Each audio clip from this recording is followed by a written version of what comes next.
Si tu es doué, si tu es bon dans ton domaine, tu ne connaîtras pas le racisme. Ou alors, tu le connaîtras, mais à une échelle très très faible. Très très faible. En réalité, la thématique d'aujourd'hui est simple.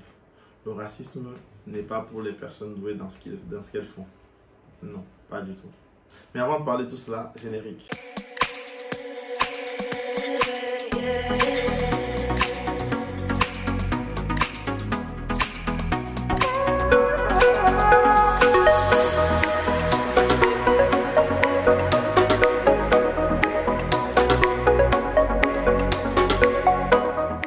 Hello les amis, j'espère que vous allez bien. Bienvenue sur Un Jour Un Métier. Je suis Herman Créaté. Ici, on parle d'orientation, de reconversion, de digital. Bref, on parle de tout ce qui est lié à l'épanouissement de la jeunesse en général. Alors, aujourd'hui, la thématique est simple.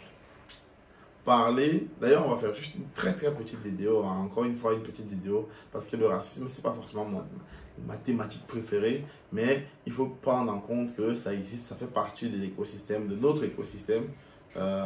Ça sera toujours comme ça, jusqu'à ce que nous décidons de prendre les choses en main et de changer le cours d'histoire à ce sujet-là. Et je compte y contribuer notamment grâce à mes petites vidéos, grâce à mes petites choses que je fais à gauche et à droite, afin de contribuer à ce que la communauté noire puisse s'élever. Pensez également à vous abonner, à mettre un pouce bleu si vous aimez le type de contenu, à activer la cloche de notification pour être au courant notamment de nos publications hebdomadaires. Alors, donc comme je disais en introduction, le racisme ne connaît pas les doués. J'entends par doués les personnes qui sont très fortes dans ce qu'elles font, qui savent bien faire ce qu'elles font. Parce que si vous avez remarqué en réalité, tant qu'il y aura du choix entre vous et quelqu'un d'autre, il y aura toujours le racisme. Tant qu'il y aura du choix entre vous et quelqu'un d'autre, il y aura toujours le racisme. Jusqu'au jour où il y aura un égal à Maître Gims en France, il ne connaîtra jamais le racisme. Ou alors à très faible échelle.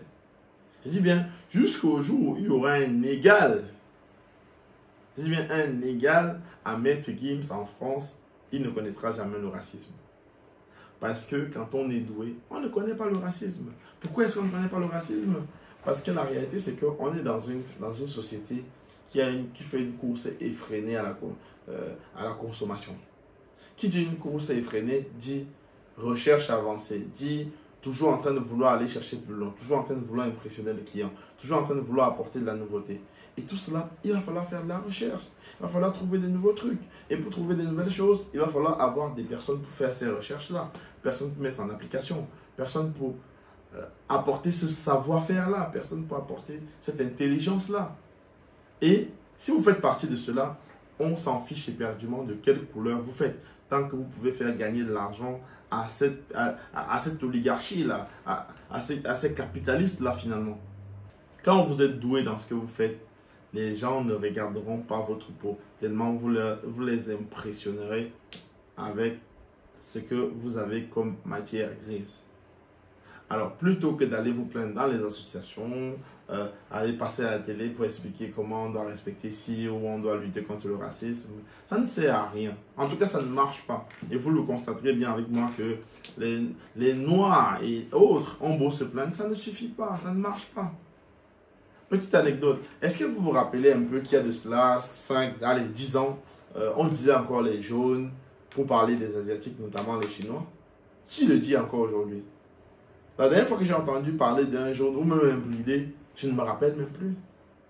Non pas pour dire qu'ils ont changé, ou ils ont changé de couleur, non. Ils ont changé une chose. Avant, ils étaient pauvres, ils étaient très pauvres même. Aujourd'hui, on se pose la question s'ils sont première ou deuxième puissance mondiale. La question se pose clairement. Qu'est-ce qui s'est passé? Ils ont upgrade de mindset. Ils ont changé la manière de voir les choses. On ne va plus lutter contre le racisme. Non, ça ne sert à rien.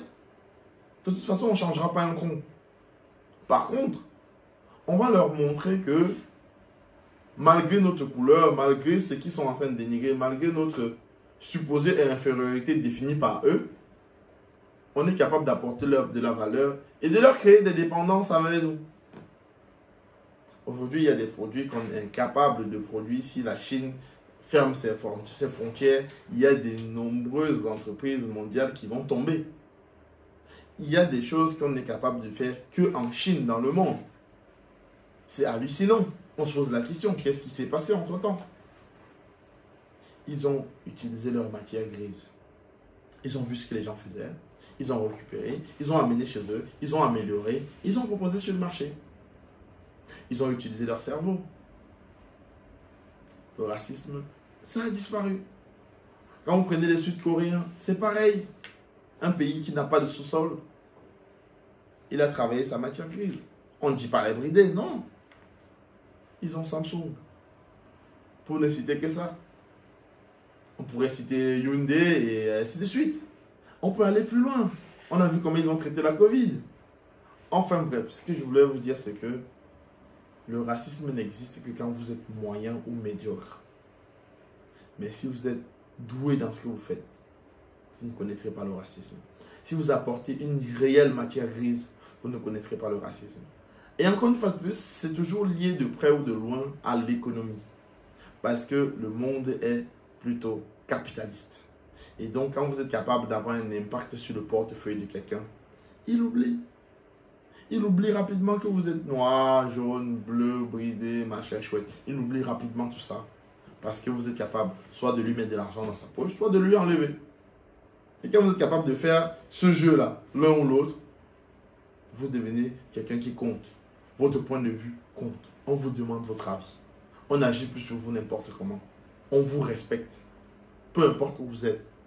Peu importe ce que vous faites. Si vous êtes doué dans ça. Si quand on cherche quelqu'un pour faire ça, on n'en a pas 32 choix, vous ne connaîtrez pas le racisme. Je tenais juste à faire cette petite vidéo-là, non pas pour avoir un discours de victime, de victimisation que on voit certaines personnes faire sur les réseaux, mais plutôt pour dire aux gens, prenez conscience des choses, prenez le taureau par les cornes, proposez de la réelle valeur ajoutée, proposez une matière grise, proposez des solutions, plutôt que de venir pleurer un peu de partout, oui, ayez pitié et je ne sais trop quoi, car cela ne sert à rien, ça n'a jamais résolu un problème.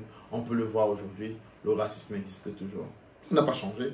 Donc autant mieux changer de mindset, changer d'approche, proposer une alternative, se concentrer sur les vraies choses.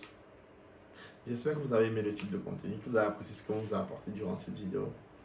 C'était Herman QAT. Pensez surtout à partager la vidéo avec vos contacts afin qu'ils puissent avoir une autre approche finalement de la question du racisme notamment. C'était Herman QAT. Ciao, ciao.